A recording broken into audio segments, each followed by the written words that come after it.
This show is a Hopful Media podcast production.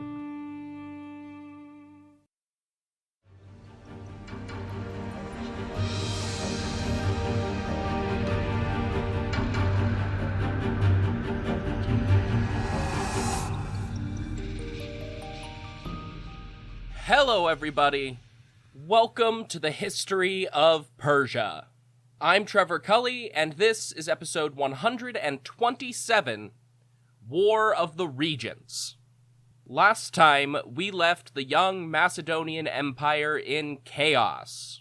The rebel Greeks were defeated by Craterus and Antipater.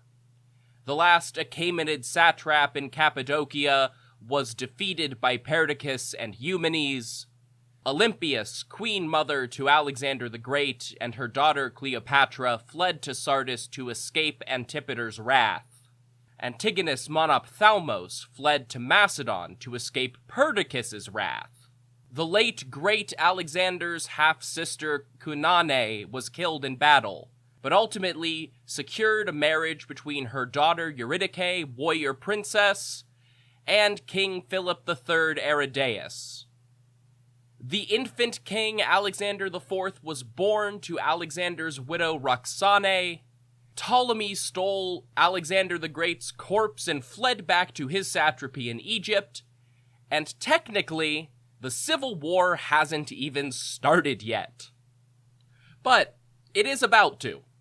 Perdiccas, officially the regent for Philip and Alexander IV, diverted the royal entourage to Sardis, married Cleopatra, turned the royals over to Olympias' care, and began plotting a war against the four of Alexander the Great's former officers most likely to oppose him: Antipater, Craterus, Antigonus, and Ptolemy. We finished last week's episode with Perdiccas preparing to march south and hunt down Ptolemy in Egypt, because it's still not the history of Persia without a rushed attempt to fight Egyptian rebels. So, let's get down to it. Perdiccas summoned 3 primary generals to accompany him as he marched south. At least one of them, Seleucus, was probably traveling with the royal entourage already. After the partition of Babylon, Seleucus was named commander of the Hetairoi cavalry, Macedon's most elite horseman. The second, Antigonus, was officially the satrap of Susiana, the new Greek name for Elam, the province around Susa. However, he was also the new commander of the Silver Shields, the most elite hippospists, aka the Royal Infantry Guard. So he too was probably already in Lydia when Perdiccas began plotting. Finally, Paethon, the satrap of Greater Media, was recalled to join the army after putting down rebels in eastern Iran. We know basically nothing about these rebellions, aside from the veterans' revolt that we discussed last week, just that they happened. Of the 3, Paethon was actually there because Perdiccas did not trust him, and was worried that Paethon may attempt to usurp power in the upper satrapies if the Western Empire was embroiled in civil war.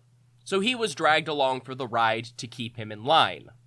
While these 4 went south to invade Egypt, the conspirators in Macedon were preparing to send an army east and invade Anatolia under Craterus' command. So, Perdiccas ordered Eumenes of Cardia, now satrap of Cappadocia, to prepare for battle and prevent Craterus from entering Asia. All of this was made significantly more difficult for both sides, since Lysimachus, the satrap in Thrace, was busy fighting the Thracian king Seuthes III, and thus unavailable to pick a side in the civil war or help either army cross his territory. The civil war also distracted from the ongoing Macedonian attempts to conquer Armenia. The Armenian situation at this exact moment in 321 BCE isn't very clear.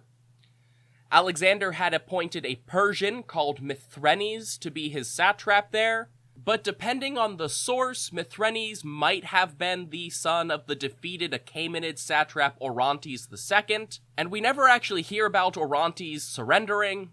The thing that is clear is that by the time the dust settles on this civil war, Mithrenes vanishes and another Orontes is back in control of Armenia, maybe a son or grandson of Orontes II. And Orontes III will have a very different stance on Macedonian rule. Regardless of the details, the reassertion of Orontid power probably has a bit to do with a Macedonian general called Neoptolemus. He left Armenia to become Eumenes' sub-commander in the coming battle against Craterus. They were also joined in command by Perdiccas' brother, Alkestas, Phoenix of Tenedos, a naval commander who played little, if any, role in the wars of Alexander, and Pharnabazus III. This is the same Pharnabazus who served as a massive thorn in the Macedonian side throughout the early stages of Alexander's conquests. He and Memnon of Rhodes directed the initial naval campaign on the Persian side, only to functionally vanish after escaping Macedonian custody. Apparently, he got back into Eumenes' good graces after the mass wedding at Susa, since Eumenes had married his sister. Now, Pharnabazus was serving in one half of the Macedonian army. Unfortunately for the Perdiccid side of the war, the Macedonian navy was relatively small to begin with, further weakened by the Lamian War against Athens, and almost entirely based in Europe thanks to that same war. So they could not realistically hope to go on the offensive or attack Craterus as he crossed the Hellespont. Instead, Eumenes marshaled an army on the southern side of the strait, and on paper had a numerical advantage. Each side had around 20,000 infantry, but the Perdiccid army commanded significantly more cavalry. However, they were not off to a good start. Craterus was commanding an army of veterans, not just of the Lamian War, but many of the 10,000 hardened veterans he brought back from Babylonia. Many of these men had fought their way across the Persian Empire and back again. They were potentially a little annoyed to be returning to Asia, but also, civil wars do tend to motivate people. And before long, Eumenes probably started wishing Neoptolemus had just stayed in Armenia, because the cavalry commander favored the European side of this war and almost immediately took his horsemen and switched sides, fighting an impromptu skirmish against Eumenes' other cavalry on their way out of the camp. When the Battle of the Hellespont came, Eumenes feared that his remaining Macedonian cavalry units would follow in Neoptolemus' footsteps when directed against Craterus. Instead, he left Pharnabazus and Phoenix in charge of the cavalry levied from the local satrapies, and had them charge the enemy as soon as they caught sight of them. Eumenes himself would command the Macedonians on his side against Neoptolemus' cavalry, because they were already seen as traitors. There are two main sources here: Diodorus, the usual staple for this period, and Plutarch's Life of Eumenes. They both focus heavily on the personal deeds of the commanders in this battle. And normally I am kind of skeptical of any historical report that commanders sought each other out to duel on the battlefield like in a movie. But remember, every Macedonian general of this generation is doing their absolute best to cosplay as Alexander the Great. And Alex had that flair for the dramatic. When Phoenix and Pharnabazus charged at full speed against Craterus, he ordered his own forces to respond in kind, leading a countercharge from the front. But almost as soon as Craterus clashed with the Anatolian cavalry, a Thracian spear killed his horse. Craterus, Alexander the Great's personal choice of regent for Macedon, friend of the late great lord of all Asia, and veteran general of some of history's most famous and brutal battles, fell to the ground pinned underneath his own steed, and was promptly trampled to death by his own horsemen. Even with their general dead, Plutarch reports a hard-fought battle between the infantry on both sides. Typically, ancient spear formations charged and one side choked, either breaking into a retreat or becoming disordered enough for the other side to inflict massive casualties and get that retreat going. We've seen this in almost every battle we've covered. As Plutarch puts it here, the first clash was severe. Spears shattered quickly and they fought with swords. Ancient spear and pike formations like the Macedonian armies did not like to fight with swords. Those were your side weapons for when something was going horribly wrong. But today, the front line of both armies was composed of veterans of Alexander's wars, and neither had any intention of backing down. Meanwhile, Eumenes and Neoptolemus honed in on one another in the midst of their own cavalry battle and charged in for a duel. Unlike Persian duels we've seen, both before and during battles, Macedonian horsemen were not javelin throwers. They were lancers, and once their lances were broken in the initial clash, both commanders drew swords to fight on horseback. And when the two came close, Plutarch claims that they grappled, pulling armor and helmets off of one another as they passed in an attempt to pull their opponent out of the saddle. Eventually, he says that they both went down and continued fighting on foot. But Eumenes cut Neoptolemus' hamstring, only for Neoptolemus to prop himself up on one knee and slash at Eumenes' neck. Plutarch's account feels like it skips the pivotal moment in the fight because both of them seem to end up in the dirt, with Eumenes tearing at the straps of Neoptolemus' armor and Neoptolemus jamming his sword into the satrap's pelvis before finally succumbing to his own wounds. With their command structure rapidly disintegrating in the vainglorious attempt to emulate Alexander, what was once Craterus' army broke and ran. Eumenes had some of his men hoist him back into the saddle and rode over to witness Craterus' final breaths before going off to have his wounds treated and dictate a report of victory to Perdiccas. According to Diodorus, the initial reports of Eumenes' victory along the Hellespont made Perdiccas even more confident on his march to Egypt. However, he might not have been quite as pleased if he had the full picture. While Perdiccas was marching south through Phoenicia and Eumenes was fighting Craterus, Antipater had also crossed with a small army from Macedon and landed in Cilicia, marching south to catch Perdiccas in a pincer with Ptolemy's Egyptian fortifications on one side and Antipater's advance on the other. By the time Perdiccas found out what was happening, it was too late to turn back. He and his forces had already crossed the Sinai and encamped outside of our favorite gateway to the Nile, Pelusium. Ptolemy had sent large garrisons of both his Macedonian and Egyptian troops to guard every frontier crossing into his satrapy. In an attempt to circumvent these defenses, Perdiccas had his men excavate an old canal that had filled with silt, which would allow them to cross the desert with water and ships to circumvent Pelusium entirely. Unfortunately for the regent, they excavated a little too quickly, and the canal burst in a violent flood that destroyed most of their work and killed the soldiers working on the project. Between this and Antipater's advance, many of Perdiccas' Macedonian soldiers fled to Ptolemy in the night and joined the opposing side. Giving up on Pelusium entirely, Perdiccas took his army south to a less fortified crossing near Tanis called the Camel Fort. Perdiccas did have one tactical advantage here. He had brought Alexander's elephant corps.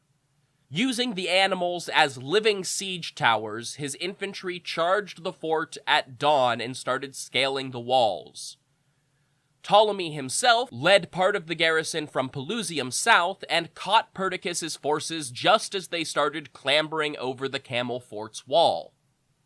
They continued to assault the fort, but once some of Perdiccas' strength had turned to face Ptolemy, they were losing ground on both sides. The Egyptians regained their footing and began to kill the elephants and knock down the siege ladders, sending a cascade of armored Macedonians directly into the Nile. Ultimately, Perdiccas was forced to abandon this siege as well and return to his camp. He then opted for an unusual tactic, as Egyptian invasions go. Instead of continuing to fight Ptolemy and attempting to push into the Nile Delta, they just marched down the eastern bank of the river almost all the way to Memphis.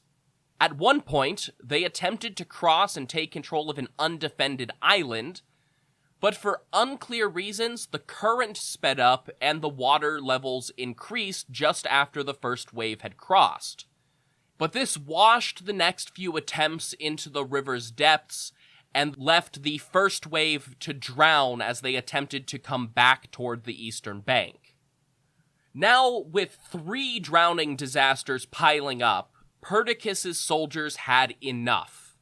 That night, even more men fled north to join Ptolemy, and Paethon rallied his fellow officers into an outright mutiny against their regent. His role in Alexander's campaigns had earned Paethon a lot of respect among the troops, regardless of Perdiccas' personal opinions of the man. As commander of the Silver Shields, Antigonus also carried a lot of sway, but Seleucus dealt the death blow. He gathered his cavalry and took them to the command tent at night, where a group of cavalry officers surrounded Perdiccas and gave him the Julius Caesar special. Following the mass stabbing of their regent, the mutineers invited Ptolemy to speak before their assembled forces and end hostilities. Many wanted Ptolemy himself to take command of the empire and become the new regent, but he declined. These calls were probably performative as a show to hype up the satrap of Egypt's own humility, but it also reflects on the undoubtable fact that Ptolemy, perhaps more than any of the other Macedonian nobles, knew that this was not the end and that he had a powerful position if he stayed in Egypt. Instead, he declared that Paethon and Aridaeus, not the king, but the officer who had stolen Alexander's corpse, would be the acting regents. Their first act on learning the full scope of Eumenes' victory in the north was to sentence Alexander the Great's former assistant to death for treason, although Eumenes was still in command of a substantial army. Then they turned on the Perdiccid loyalists in their camp. A brief conflict also broke out between the Greek regions of Aetolia, pro-Perdiccas, and Thessaly, pro-Antipater, but that was too little too late, and a Macedonian army just marched into Aetolia and crushed the revolt. And we will follow the aftermath of this civil war following a short break.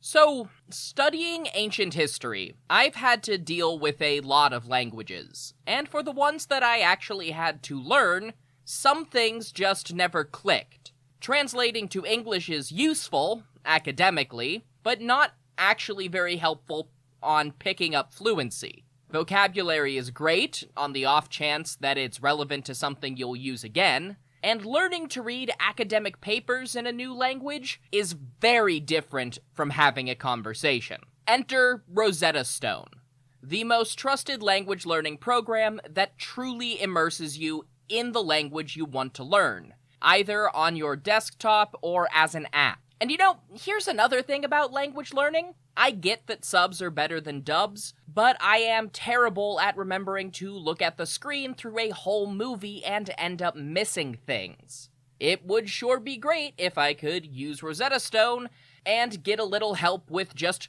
knowing what the characters are already saying. Rosetta Stone has been a trusted expert for 30 years, with millions of users and 25 languages offered, from Spanish and French to Korean and Japanese to Arabic and Persian. The goal is fast language acquisition, no English translations. You start with words, then phrases, then sentences, for long-term retention. A lifetime membership has all 25 languages for an amazing value, especially at 50% off.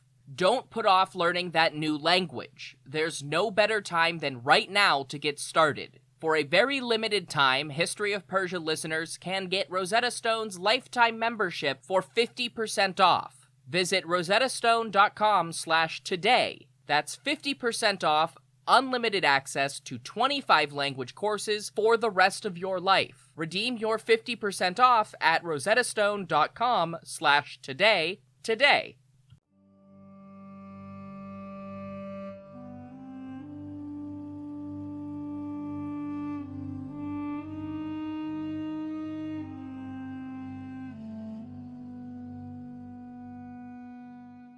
Pathon and Aridaeus were the new regents following the civil war between Antipater and Perdiccas.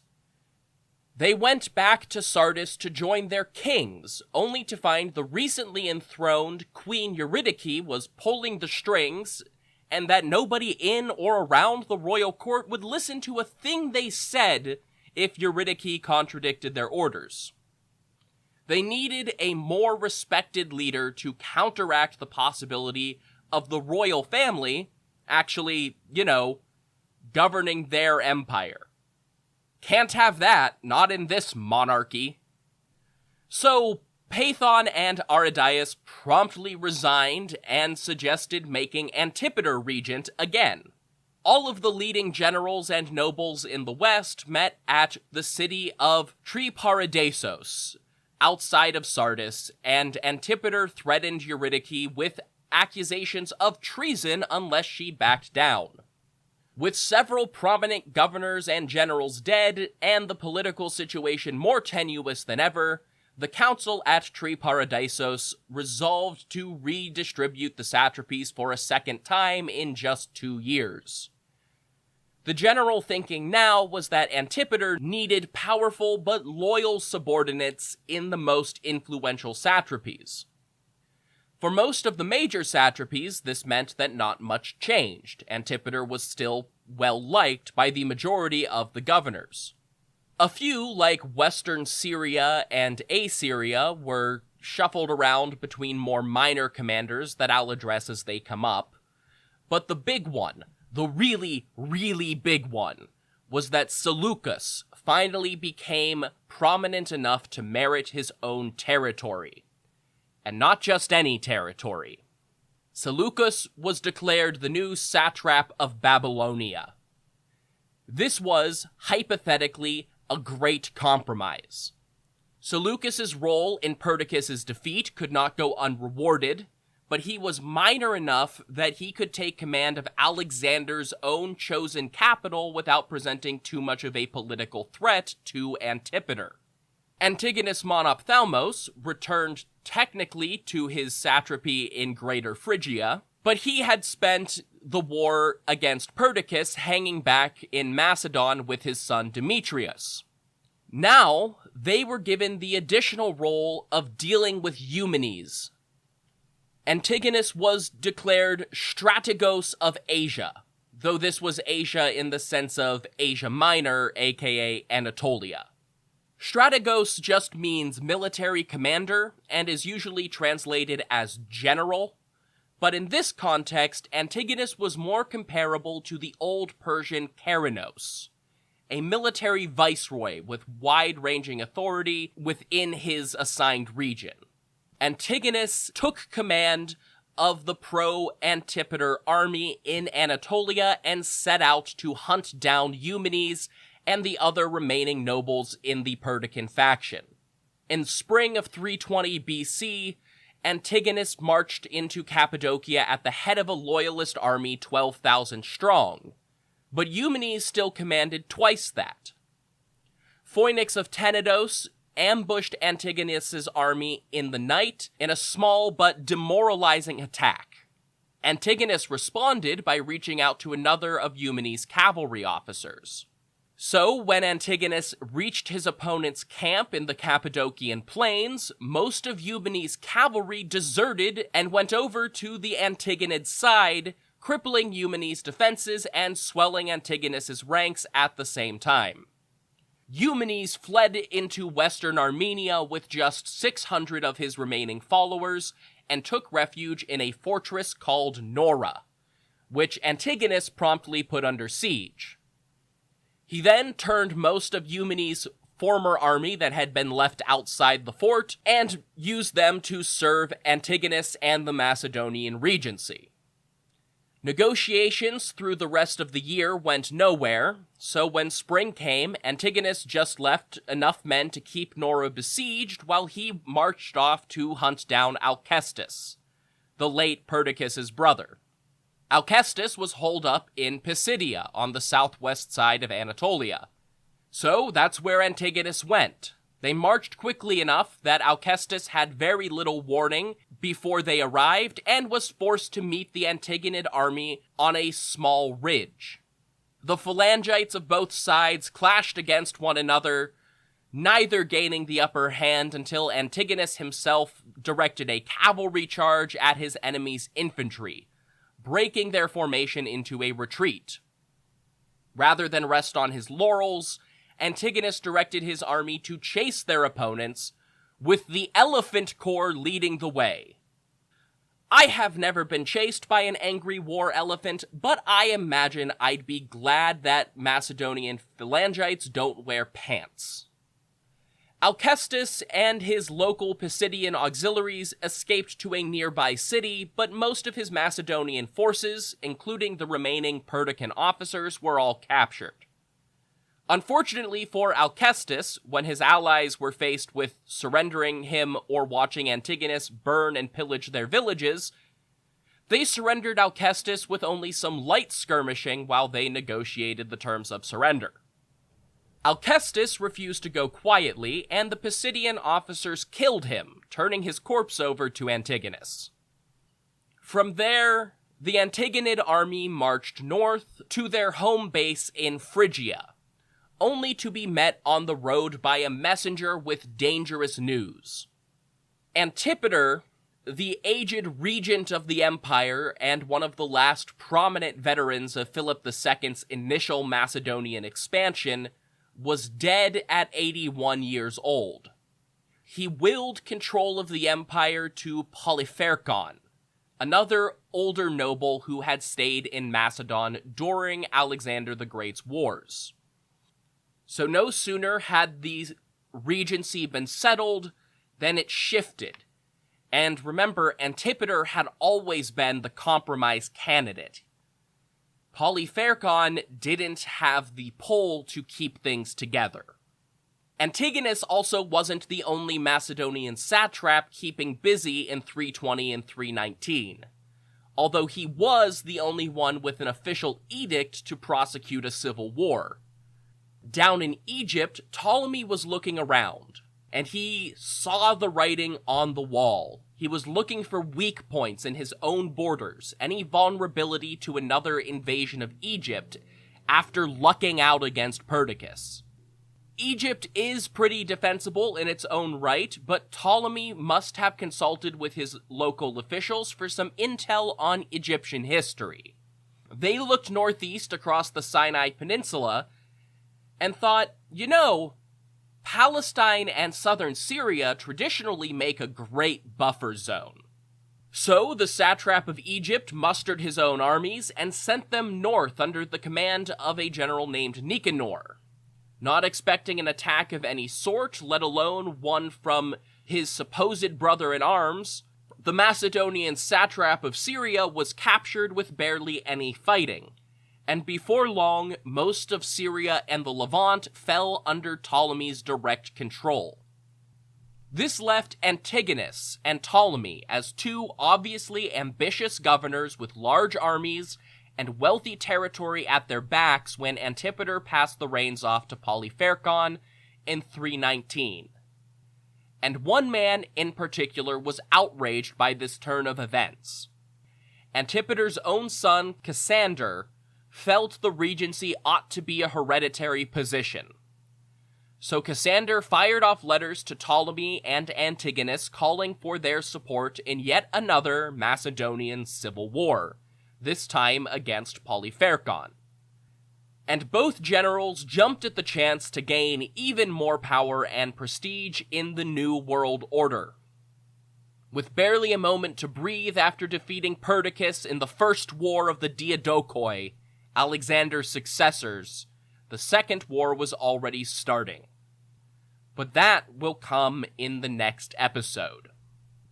Until then, if you want more information about this podcast, you can go to historyofpersiapodcast.com. That's where you'll find things like maps, my bibliography, and the financial support page. If you just want to hear more of my voice, check out my other podcast, America Secret Wars. That's where I tell my guests about all of the forgotten and overlooked wars in American history. And if you want to support these projects or my work in general, you can head to hopfulmedia.com.co to donate, buy merchandise, or subscribe and get access to both shows with no ads, bonus episodes, Discord access, and more. No money, no problem. The absolute best way to support indie podcasts is to recommend the show to others and leave a review. Until next time, thank you all for listening to The History of Persia.